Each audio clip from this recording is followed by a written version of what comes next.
Hello दोस्तों, स्वागत है आप लोगों का हमारे ऑनलाइन क्लासेस में। तो जैसे कि दोस्तों आज एक बहुत महत्वपूर्ण खबर आप लोगों के लिए है और ये खुशखबरी है कि जो आपके हमारे उत्तराखंड शिक्षा विभाग के अंतर्गत जो है स्टाफ नर्सों की पदों की भर्ती हेतु विज्ञापन जारी किया गया है। और ये जो विज्ञापन है दोस्तों, ये है आपका उत्तराखंड प्राविधिक शिक्षा परिषद यानी जिसे हम UBTR कहते हैं, उसके माध्यम से जारी किया गया है।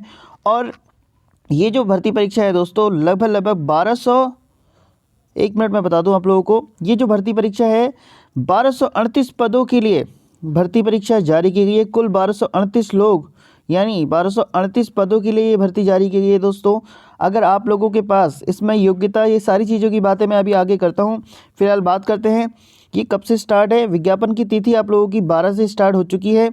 और जो इसको अगर मैं बात करूं, साथ ही इसमें एग्ज़ाम डेट भी दे रखी है। इसकी जो अंतिम तिथि है वो है 30 जनवरी यानी शनिवार के दिन।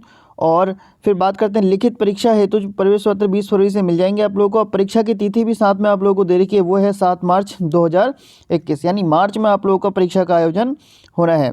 तो यहाँ से अगर मैं बात करूँ आप लोगों से, तो यहाँ पे मात्र 3 महीने का समय मिल रहा है आप लोगों को फॉर्म के जो इस भर्ती की तैयारी करने के लिए। अब साथ ही दोस्तों इसमें जो है ग्रेड पे भी बहुत अच्छा है। वो ग्रेड पे जो है PB यानी बैंड 2 में आता है और जो इसका ग्रेड पे है वो है 4600, आप लोग देख सकते हैं। पद का नाम उपचारिका या फिर हम बात करते हैं स्टाफ नर्स। अब सीटों का विवरण आप लोग देख सकते हैं, काफ़ी अच्छे पद आए हैं हर कैटेगरी के लिए। बात करें सामान्य के लिए जो है 476 पद हैं और ये महिलाओं के लिए हैं, याद रखें ये महिला हैं, पुरुषों की अलग होगी, ये सिर्फ महिलाओं के लिए हैं।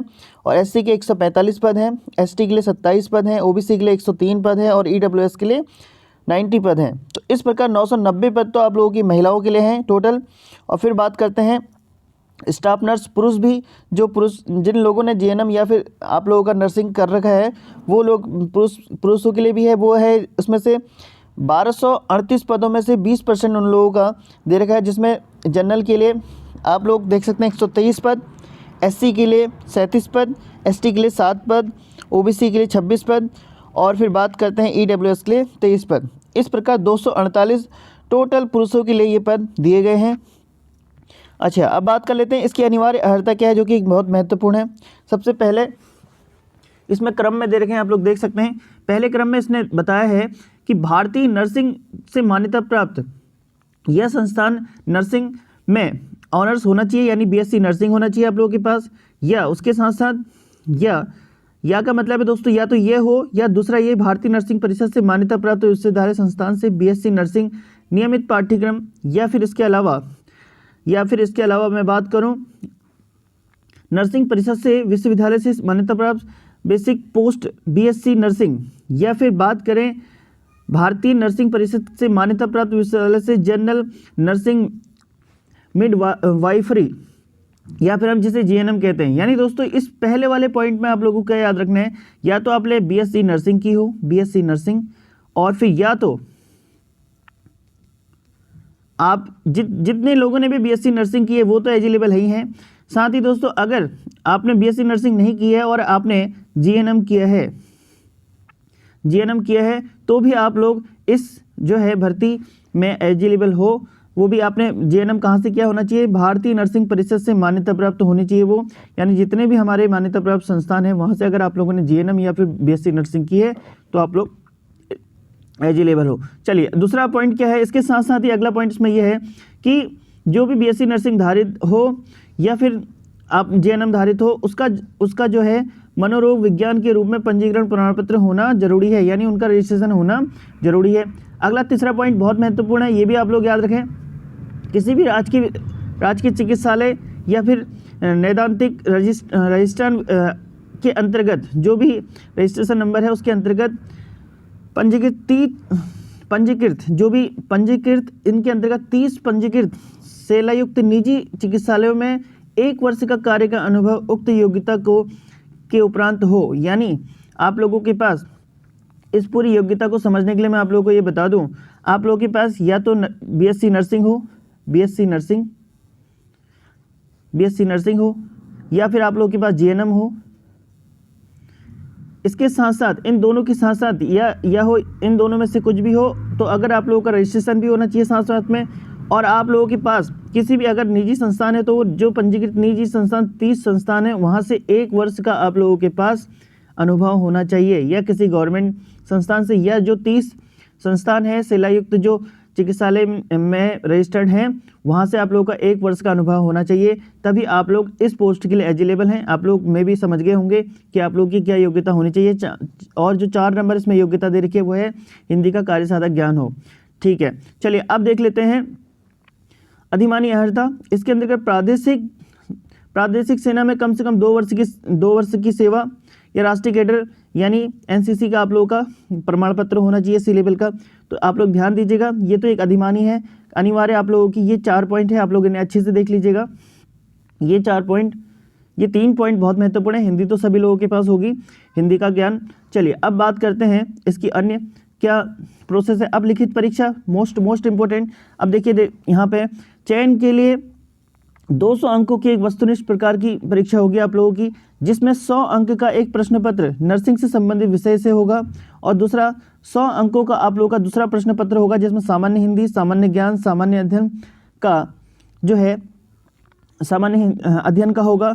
इस प्रश्न पत्र में एक ही बुकलेट होने वाली है और जो कि एक ही पाली में होगा, और ये 3 घंटे का इसमें समय होगा। यानी दोस्तों अगर इसे शॉर्ट में मैं बात करूं तो 200 नंबर का आप लोगों का पेपर है, जिसमें 100 नंबर की आप लोगों की नर्सिंग आएगी और 100 नंबर का आप लोगों का टोटल जीएस और हिंदी आएगी, जीएस और हिंदी आएगी। तो आप लोग याद रखें, और इसका जो समय है वो दे रखा है 3 घंटे का। तो आप लोग इस हिसाब से अपनी तैयारी शुरू कर दीजिए, क्योंकि ज़्यादा समय नहीं दे रखा है इसमें।